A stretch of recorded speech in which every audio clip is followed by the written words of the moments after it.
बिस्मिल्लाहिर्रहमानिर्रहीम अस्सलाम वालेकुम। Welcome to my channel Asif brain. मैं मोहम्मद आसिफ हूँ और हाजिर खिदमत हूँ एक नई वीडियो के साथ। अज़ीज़ तलबा, उम्मीद करता हूँ कि आप सब खैरियत से होंगे। मेरी दिली दुआ है कि अल्लाह ताला आपको कामयाब करे। अज़ीज़ तलबा, आज की वीडियो हमारे फर्स्ट चैप्टर के हवाले से है। 1429 कोड, 5405 कोड, बिज़नेस मैथमेटिक्स का चैप्टर नंबर 1 प्रोबेबिलिटी थ्योरी, और प्रोबेबिलिटी थ्योरी की एग्जाम्पल नंबर हमारे पास है 18। इसमें स्टेटमेंट को मैंने यहाँ पे नहीं लिखा, उसकी रीज़न ये है कि स्टेटमेंट थोड़ी सी बड़ी है, तो उसको मैंने वैसे ही ये लिखा है, स्टेटमेंट को नहीं लिखा। तो देखें क्वेश्चन में पूछा क्या गया। सबसे पहले तो आपको ये पता होना चाहिए कि डेक ऑफ कार्ड्स किसको कहते हैं। ताश के पत्ते तो आपने सुने होंगे, वो ताश के जो पत्ते हैं उसको हम कहते हैं डेक ऑफ कार्ड्स, एक मुकम्मल सेट। ठीक है, उसमें कितने कार्ड होते हैं? 52 कार्ड्स। अब उन 52 कार्ड्स में से आपको पता होना चाहिए कि हमारे पास डायमंड के कितने होते हैं, हार्ट के कितने होते हैं, ठीक है, क्लब के कितने होते हैं। इस तरीके से आपको पता होना चाहिए। तो याद रखना है ये सारे के सारे जो है ना वो 13 किस्म के होते हैं। हार्ट हैं वो भी 13 होंगे, क्लब हैं वो भी 13 कार्ड होंगे, ठीक है, डायमंड हैं तो वो भी 13 कार्ड होंगे। तो ये 4 किस्म के होते हैं। तो हर जो है ना टाइप जो है ना वो 13 कार्ड्स पर मुश्तमिल होती है। तो याद रखना है यहाँ पे जो हमारे पास एसीज होते हैं, यक्के जिसको हम कहते हैं, वो पूरी ताश के पत्तों में सिर्फ 4 होते हैं। कितने होते हैं? 4 होते हैं। एसीज हमारे पास 4 होते हैं, लेकिन अगर हम कहें किंग ऑफ हार्ट्स तो वो एक ही होता है जिसपे बड़ा दिल बना होता है, जिसपे बड़ा दिल बना होता है ना, हार्ट बना होता है, तो उसको हम कहते हैं किंग ऑफ हार्ट। तो किंग ऑफ हार्ट एक होता है हमारे पास। ठीक है, तो ये बातें आप लोगों ने अपने माइंड में रखनी है। अच्छा, क्वेश्चन में मैंने बोला था कि 52 डेक ऑफ कार्ड्स हैं। अब उसमें से हमने कार्ड निकालने हैं। वो कार्ड हम 2 निकालें, 4 निकालें, 6 निकालें, वो अलग बात है, लेकिन कार्ड हमने निकालने हैं रैंडमली मतलब वो कार्ड मिक्सअप हैं, और उन कार्ड्स को हमने निकालना है रैंडमली। और जब एक कार्ड निकाल लिया उसको वापस नहीं रखना, इसको हम कहते हैं विदाउट रिप्लेसमेंट, कि उसको वापस नहीं रखा। ठीक है, तो रैंडमली कार्ड्स निकाले हैं, एक निकाला तो एक कम हो जाएगा, बाकी 51 रह जाएंगे। फिर दूसरा निकाला, बाकी कितने रह जाएंगे? 50 रह जाएंगे। इसी तरीके से हम कार्ड्स निकालते रहेंगे और कार्ड्स की जो स्ट्रेंथ है वो कम होती जाएगी। तो ये क्वेश्चन की स्टेटमेंट थी। अब उसका जो फर्स्ट पार्ट है, उस फर्स्ट पार्ट में ये पूछा ये गया है कि 2 कार्ड हमने निकालने हैं। कितने? 2 कार्ड हमने निकालने हैं। उन 2 कार्ड्स को जब हमने निकाला तो दोनों के दोनों हार्ट होने चाहिए। दोनों के दोनों की कौन से होने चाहिए? हार्ट के होने चाहिए। तो यहाँ पे लेट्स सपोज मैं कर लेता हूँ, जो क्वेश्चन है वो ये है कि फर्स्ट 2 कार्ड्स आर हार्ट के दोनों कार्ड होने चाहिए। जो हमने पहले 2 निकाले हैं वो दोनों के दोनों जो ना वो हार्ट के होने चाहिए। तो लेट कर लिया, जो पहला कार्ड मैंने निकाला है ना वो भी हार्ट का होना चाहिए। H1 से मुराद क्या है? पहला कार्ड निकाला है। H2 भी हमारे पास ये दूसरा कार्ड है, जो सेकंड कार्ड है, ठीक है, जो हमने निकाला है वो भी हार्ट का है। दोनों कार्ड हमने निकाले हैं। 2 इवेंट हमने लिए हैं, फर्स्ट इवेंट भी और सेकंड इवेंट भी। दोनों इवेंट में हार्ट के पत्ते ही निकले हैं, हार्ट के कार्ड्स ही निकले हैं। इन दोनों की प्रोबेबिलिटी क्या होगी ये हमने फाइंड आउट करनी है। तो देखिए H1 की और H2 दोनों की प्रोबेबिलिटी के दरमियान इंटरसेक्शन ये कब आएगा? ये उस वक्त आता है जब हमारे पास क्वेश्चन में लिखा हो कि विदाउट रिप्लेसमेंट। क्या? Without replacement. तो विदाउट रिप्लेसमेंट जब स्टेटमेंट में लिखा हो तो आपने, अगर यहाँ पे 2 कार्ड पूछे तो आपने H1 एंड H2 लगाना है। अगर यहाँ पे 3 कार्ड आ जाएं तो आपने H1 intersection H2 intersection H3 find out करना है। अगर यहाँ पे 4 कार्ड आ जाएं तो आपने कहना है कि H1 intersection H2 intersection H3 intersection H4। तो यहाँ पे जितने भी कार्ड्स पूछेंगे आपने उनके दरमियान इंटरसेक्शन लगा देना है। दैट्स क्लियर है। यहाँ पे 2 कार्ड पूछे हैं तो मैंने यहाँ पे 2 लिखे हैं। इन दोनों की प्रोबेबिलिटी फाइंड आउट करनी है, दरमियान में इंटरसेक्शन लगाया है। अब ये जो फार्मूला है ये आपने कब लगाना है? ये उस वक्त लगाना जब क्वेश्चन में आपसे पूछा जाए, क्वेश्चन में कहा जाए कि विदाउट रिप्लेसमेंट हमने 2 या 2 से ज़्यादा इवेंट लेने हैं। जब 2 या 2 से ज़्यादा इवेंट होंगे और विदाउट रिप्लेसमेंट होंगे तो उस वक्त हम ये वाला फार्मूला यूज़ करेंगे। इस फार्मूले का मकसद क्या, इसको हम पढ़ेंगे कैसे, समझेंगे कैसे। ये जो दो इवेंट हमने लिए हैं, इसका फार्मूला ये कैसे बनता है, ये कैसे लिखा हुआ है, इसका मतलब क्या है। देखिए हमने पहले लेनी है H1 की प्रोबेबिलिटी, वो मैंने ले ली। उसके बाद हमने किसकी लेनी है, H2 की प्रोबेबिलिटी। याद रखना है जब हम H2 की प्रोबेबिलिटी ले रहे होते हैं उससे पहले हम H1 निकाल चुके होते हैं। H1 क्या कर चुके थे, विदड्रॉ हमने एक निकाल लिया होता है पहले, ठीक है, डेक ऑफ कार्ड्स में से। तो ये जो बटे के नीचे जो आपको लिखा हुआ है ना, H1 लिखा हुआ नजर आ रहा है, इसका मतलब ये है कि हमने H1 पहले निकाल लिया है, फिर जाके हमने इसकी प्रोबेबिलिटी निकालनी है। उम्मीद करता हूं कि आपको इस फार्मूले की समझ आ गई होगी। अब देखिएगा, पहले मैं निकालूंगा ये H1, इसको इक्वेशन नंबर 1 का नाम दे देता हूं मैं। तो प्रोबेबिलिटी ऑफ H1 ये मैं निकालता हूं। तो H1 की प्रोबेबिलिटी मतलब क्या है कि हमने हार्ट का पत्ता निकालना है पहला। तो सबसे पहले तो आपको पता होना चाहिए कि हार्ट के पत्ते टोटल कितने होते हैं, 13। टोटल कितने होते हैं, 13। और इसके अलावा ताश के पत्ते, डेक ऑफ कार्ड्स कितना होता है हमारे पास, टोटल जो ना वो 52 होते हैं। 52 में से 13 जो ना वो हार्ट के होते हैं। आई होप कि आप लोगों को समझ आ गई होगी। और यही हमारे पास प्रोबेबिलिटी है H1 की कि 13 आउट ऑफ 52 इनमें से हम कोई एक पत्ता निकालेंगे। 13 जो हमारे पास कार्ड्स हैं हार्ट के, उसमें से कोई एक पत्ता निकल सकता है, ठीक है। आउट ऑफ 52 हमारे पास पूरी ताश के पत्ते पड़े हुए हैं, 52 हैं, उसमें से हमने पत्ता निकालना है, वो हार्ट का होना चाहिए। लेकिन हमें ये पता है कि उसमें टोटल जो ना हार्ट के पत्ते वो 13 है, तो इसकी प्रोबेबिलिटी ये वाली होगी, ठीक है। आप इसको मजीद डिवाइड भी कर लें तो भी ठीक है, यहाँ तक कर लें तो भी ठीक है। अब बात करते हैं इसकी probability of H2 over H1, ये कैसे फाइंड आउट करेंगे। देखिए सबसे पहले तो आपको पता होना चाहिए कि हमने यहाँ पे एक पत्ता निकाल लिया है। अब यहाँ पे टोटल कितने हैं, 52 हैं, तो बकाया कितने रह जाएंगे, 51। कितने रह जाएंगे, 51। और आपको ये भी पता है कि टोटल हार्ट के पत्ते कितने हैं, हार्ट के जो कार्ड्स हैं वो 13 है। अब इसमें से भी हमने एक हार्ट का पत्ता निकाला है। ये जो पत्ता निकाला है ये 52 में से भी निकला है, मतलब कि हार्ट का भी निकला है।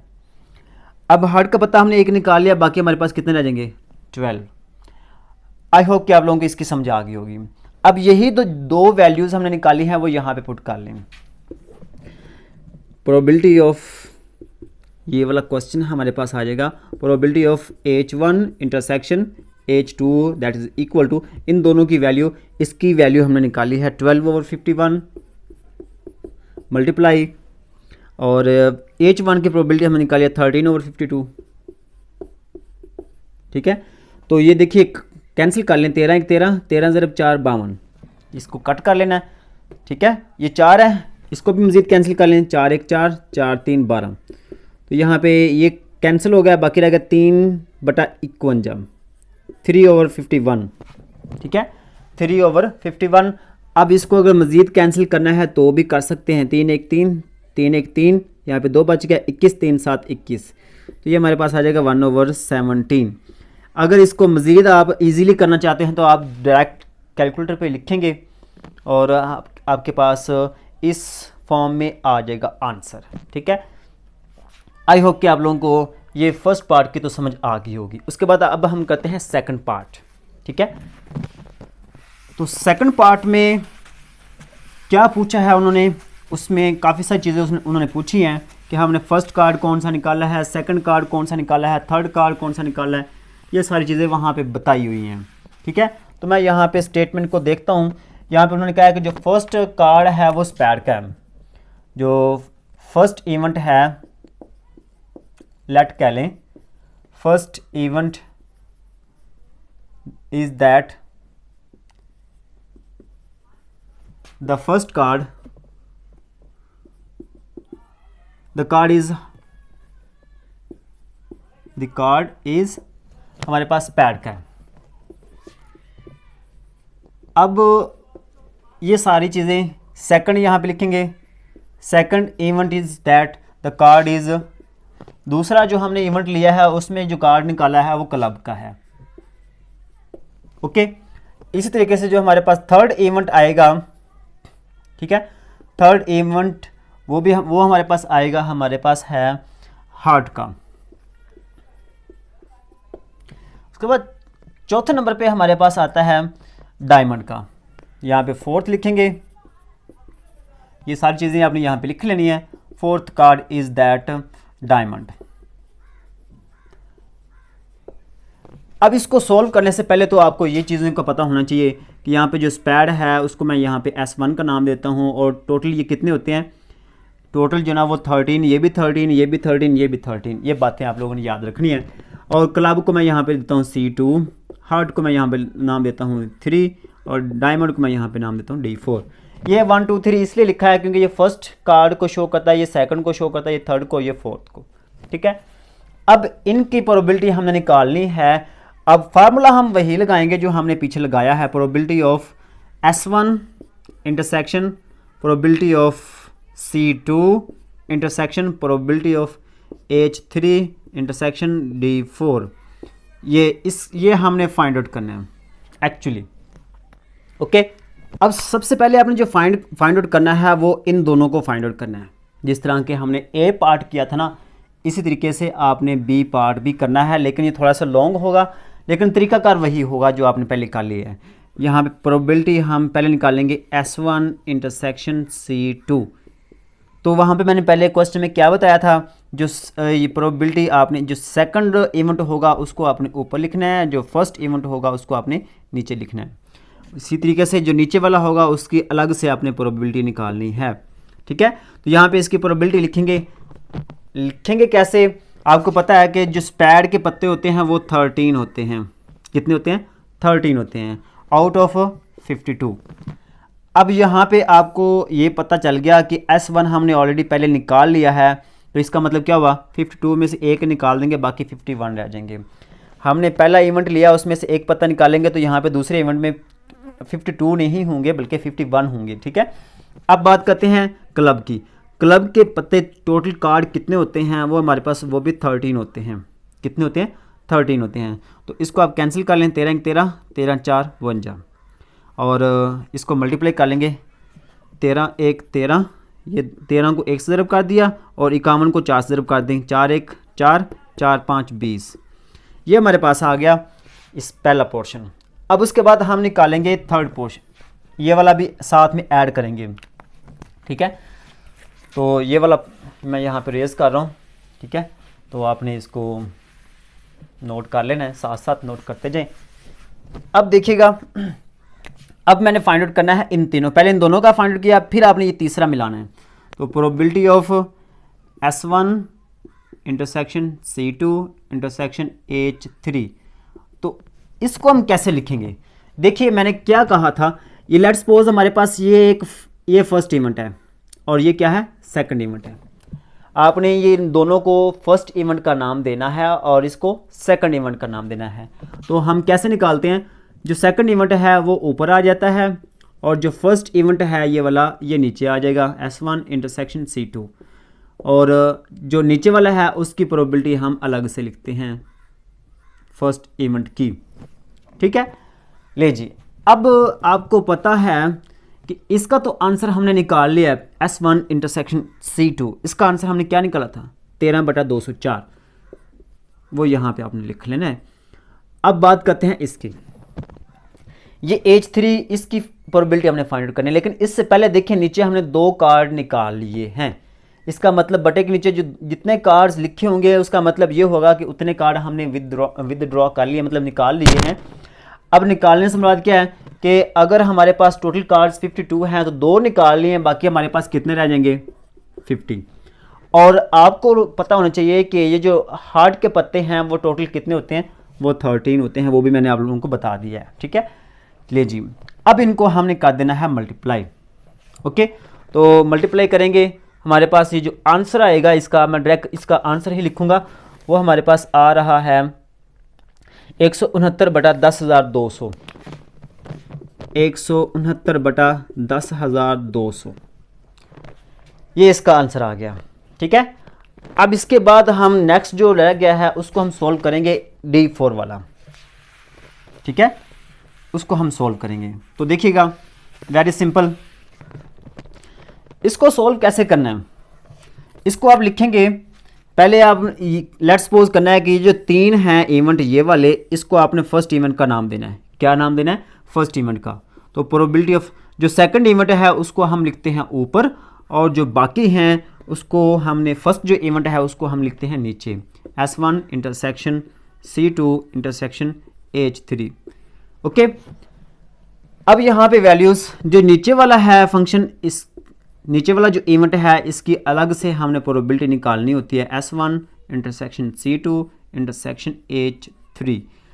अब इनकी वैल्यूज़ का ये तो हमने निकाल लिया है ना वैल्यू, इसकी प्रोबेबिलिटी तो हमने निकाल लिया ऑलरेडी, और उसका जो आंसर आया है वो यहाँ पे हम लिख लेंगे 169/10,200 और मल्टीप्लाई इसका हमने निकालना है। इसका मतलब क्या है कि हमने 3 कार्ड ऑलरेडी निकाल लिए हैं, और अगर 3 कार्ड हमने निकाल लिए हैं, ठीक है, तो फिर बाकी कितने रह जाएंगे? 49। टोटल तो 52 होते हैं, उसमें से 3 कार्ड ये निकाल दें, फिर उसके बाद हमें चौथा निकालना होता है।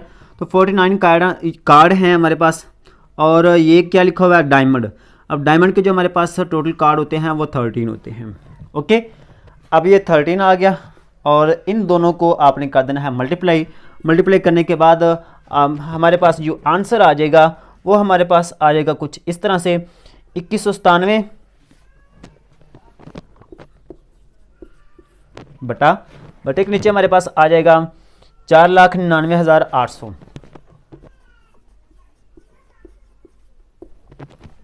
ये तो हमारे पास है बी पार्ट। आई होप कि आप लोगों को इस बी पार्ट की समझ आ गई होगी। इसके बाद हम करते हैं इसका सी पार्ट। सी पार्ट भी बिल्कुल सेम ही है, लेकिन इससे बल्कि इजी हो जाएगा। ठीक है, तो सी पार्ट में क्या पूछा गया है? सी पार्ट में ये कहा गया है कि हमने पत्ते जो निकालने हैं, कार्ड निकालने हैं विदाउट रिप्लेसमेंट, तो आपने निकालने कौन से हैं? वो निकालने हैं एसिस के। कौन से निकालने हैं? एसिस के। तो ये हमारे पास सी पार्ट है कि हमने तीनों जो कार्ड निकाले हैं वो एसिस के हैं। The first 3 cards are aces. इसका मतलब क्या हुआ कि हमने क्या फाइंड आउट करना है, ये आप लोगों को आइडिया हो जाना चाहिए इससे पहले। Probability of A1 intersection A2 intersection A3 कि हमने एसिस के, ये ए से मुराद एसिस है। फर्स्ट कार्ड भी हमने निकाला, वो भी एसिस का, दूसरा भी और तीसरा भी, तो इनकी हमने प्रोबेबिलिटी फाइंड आउट करनी है। तो सिंपल सी बात है, हमने प्रोबेबिलिटी इनकी फाइंड आउट करनी है, तो पहले हम इन दो की फाइंड आउट करेंगे, बाद में तीसरी की। तो probability of A1 intersection A2, तो ये आप लोगों को पता है जो सेकंड इवेंट है वो हमारे पास आएगा ऊपर, जो फर्स्ट इवेंट है वो हमारे पास आएगा नीचे, और नीचे वाला जो फर्स्ट इवेंट है उसकी प्रोबेबिलिटी हम अलग से फाइंड आउट करेंगे। अब ये हमारे पास हल हो जाएगा। ठीक है, तो सबसे पहले हम इसको देखते हैं। A1, आपको पता है कि एसिस हमारे पास 4 होते हैं। ये क्या कितने होते हैं? 4 होते हैं, 4 होते हैं, और आउट ऑफ 52। ओके, अब यहाँ पे एक हमने निकाल लिया है, बाकी हमारे पास रह जाएंगे 51। और निकाला कौन सा है? एसिस निकाला ना, और टोटल एसिस हमारे पास कितने हैं? 4 हैं। 4 एसिस हमने निकाल लिए हैं, बाकी हमारे पास 3 रह जाएंगे, और 3 में से हम ये वाला निकालेंगे। एक एसिस एक हमने निकाल लिया, पहले टोटल 4 थे, उसमें से जब हमने एक निकाल लिया तो 3 रह जाएंगे। जब ये वाला एक 3 निकाल लेंगे तो टोटल में से भी एक कम हो जाएगा। जब हम एक यक्का निकालेंगे, एस निकालेंगे, इसका मतलब क्या होगा? 4 में से तो ये 3 रह जाएंगे, लेकिन अगर 3 रह जाएंगे ये वाले, तो अगर ये कम हुए हैं तो टोटल भी उनमें से भी एक कम हो जाएगा। अब इनको मल्टीप्लाई कर लें, कैंसिल कर दें। 4 1 4, 4 1 4, 4 3 12। ठीक है, तो 3 1 3, और इसको आप सोल्व कर लें 51/13। ठीक है, तो ये हमारे पास आंसर आ जाएगा 1/221। इसको टोटल ओवरऑल कैंसिल कर लें, 1/221। ठीक है, ये भी कैंसिल हो जाता है। 3 1 3, 3 7 21, तो 1 बटा हमारे पास आंसर आता है 1/221। ओके, आई होप कि आप लोगों को समझ आ गई होगी। तो ये हमारे पास आ गया probability of A1 intersection A2।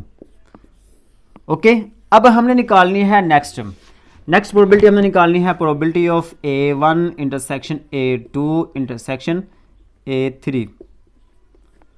ठीक है, ले जी, अब यहाँ पे आपने क्या करना है, ये जो फर्स्ट 2 इवेंट्स हैं इसको आपने पहला इवेंट लेना है, ठीक है। इन दोनों को आपने क्या समझना है, पहला इवेंट है और ये दूसरा इवेंट है। तो जो दूसरा इवेंट होता है उसको हम लिखते हैं ऊपर, और जो फर्स्ट इवेंट होता है ये वाला, ये सारा सारा ये आ जाएगा नीचे, A1 इंटरसेक्शन A2। और जो नीचे वाला है उसी की हम प्रोबेबिलिटी भी लेते हैं, A1 इंटरसेक्शन A2। लेकिन जी यहाँ पे वैल्यूज़ इनकी पुट करनी है। आप लोगों को पता है कि probability of A1 and A2, इसका आंसर हमने निकाल लिया है 1/221। तो इसकी जगह पे हम लिखेंगे 1/221। अब बात आती है यहाँ पे आप लोगों को पता है कि ये 2 कार्ड हमने निकाल लिए हैं। कितने निकाल लिए? 2 कार्ड निकाल लिए हैं, तो टोटल में से 2 निकाल देंगे, बाकी हमारे पास 50 रह जाएंगे। और हमने निकाले कौन से हैं? एसिस के निकाले हैं, यक्के के 2 निकाले हैं। तो यक्के हमारे पास टोटल कितने होते हैं? 4 होते हैं। तो 4 अगर उसमें से 2 निकालिए, बाकी 2 रह जाएंगे। ओके, तो ये हमारे पास कैंसिल हो जाएगा, 25 आ जाएगा। तो 1/25 मल्टीप्लाई 1/221, इनको मल्टीप्लाई कर दें। तो मल्टीप्लाई करने पर हमारे पास ये आंसर आ जाएगा 1/5525, 5525। आई होप कि आप लोगों को सी पार्ट की भी समझ आ गई होगी। अब इसके बाद हम करते हैं इसका डी पार्ट। क्वेश्चन थोड़ा सा लेंथी है लेकिन है इम्पोर्टेंट, ठीक है। तो साथ साथ कीजिएगा। अगर आपको किसी पॉइंट की समझ ना आए तो कमेंट में आप पूछ सकते हैं, ठीक है। और नोट करने में आपने परेशानी नहीं समझनी, इसको दिक्कत नहीं लेनी। आपने शौक़ से जो ना ये क्वेश्चन साथ साथ नोट करने हैं, क्योंकि मैथ है ना, मैथ नोट करने से ही आती है, ठीक है। तो साथ साथ नोट किया करें। ले जी, डी पार्ट है। डी पार्ट में क्वेश्चन जो ना वो कुछ और तरीके से है। उन्होंने कहा है, इसमें कहा है कि जो हमने पहला कार्ड निकाला है वो भी यक्के का नहीं होना चाहिए, जो दूसरा कार्ड निकाला है वो भी यक्के का नहीं होना चाहिए, तीसरा कार्ड निकाला है वो भी यक्के का एसिस का नहीं होना चाहिए, चौथा कार्ड निकाला है वो भी एसिस का नहीं होना चाहिए। ये हमारे पास 4 कार्ड हैं, ठीक है। तो ये यहाँ पे आप लिखना है A1C be the event that first card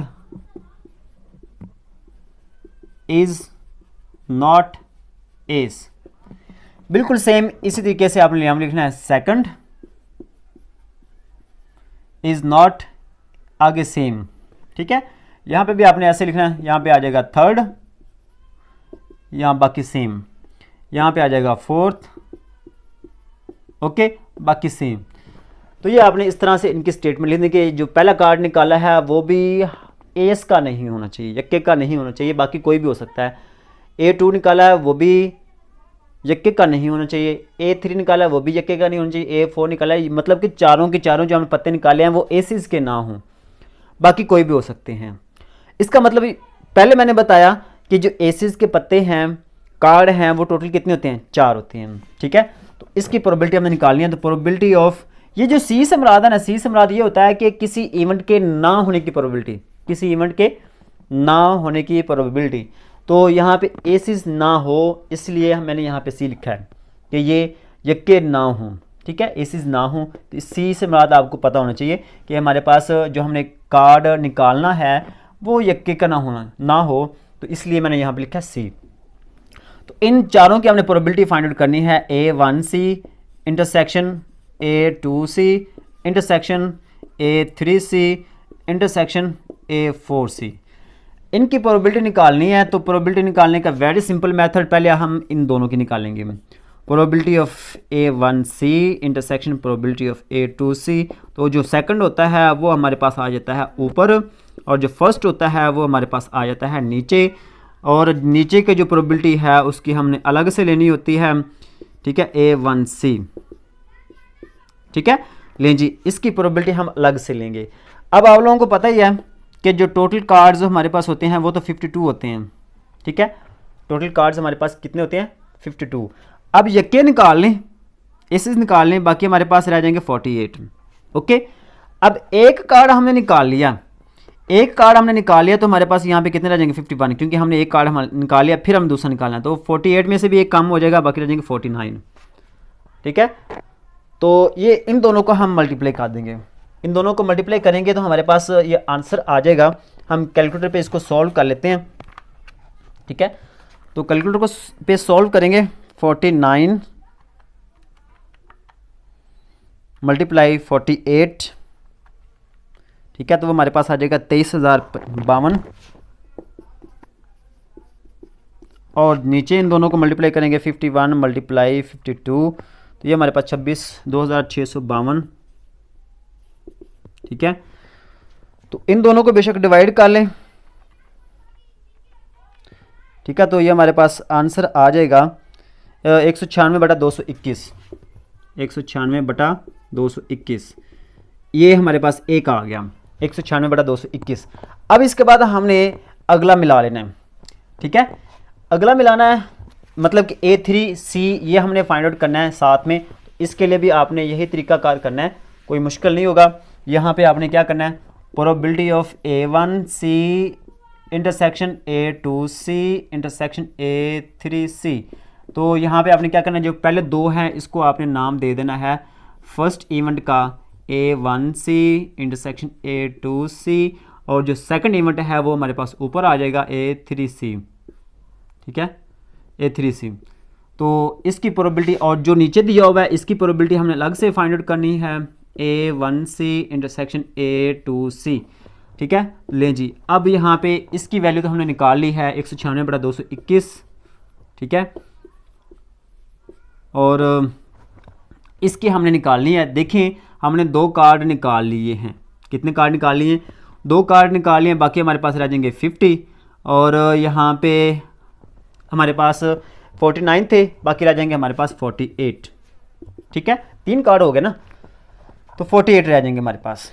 okay, तो इनको मल्टीप्लाई कर दें, 196 को मल्टीप्लाई करना है 48 से, ठीक है, 196 ज़रब 48, तो ये हमारे पास आ जाएगा 9408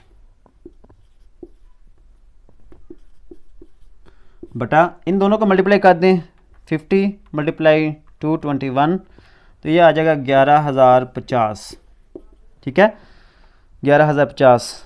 तो आपने इसको सॉल्व कर लेना, मज़ीद कैंसिल कर लेना है, ठीक है। तो ये हमारे पास आंसर आ जाएगा कुछ इस तरह से 4,704 डिवाइडेड बाई 5,525, ठीक है। ये सिंपल है, आप इन दोनों को डिवाइड करें, डिवाइड करने के बाद आपको कैलकुलेटर पे एक ऐसा बटन मिलेगा जहाँ पे लिखा होगा AB/C, उसको क्लिक करना तो आपके पास ये ऑटोमेटिकली आंसर आ जाएगा।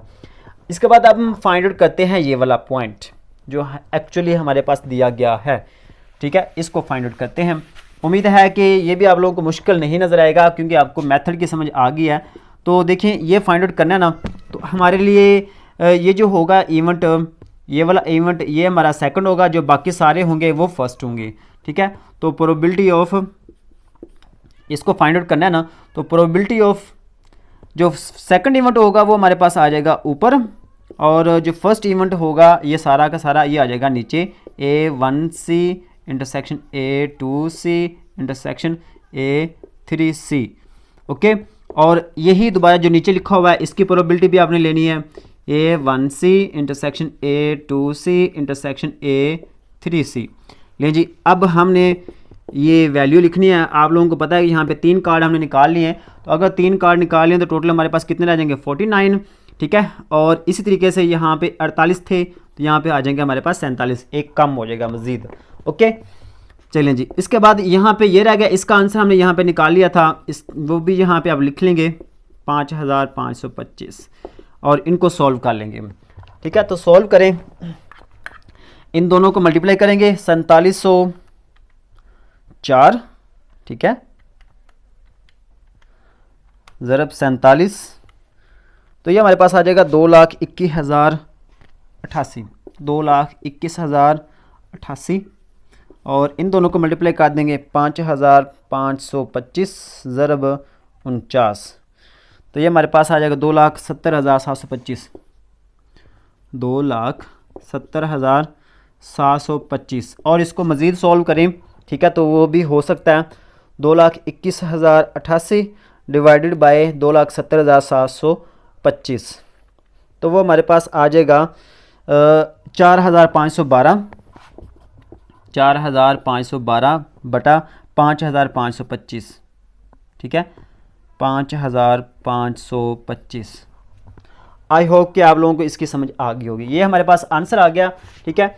याद रखना है कि ये जो एसिज हैं ये आप लोगों को पता है कि 4 होते हैं, ठीक है।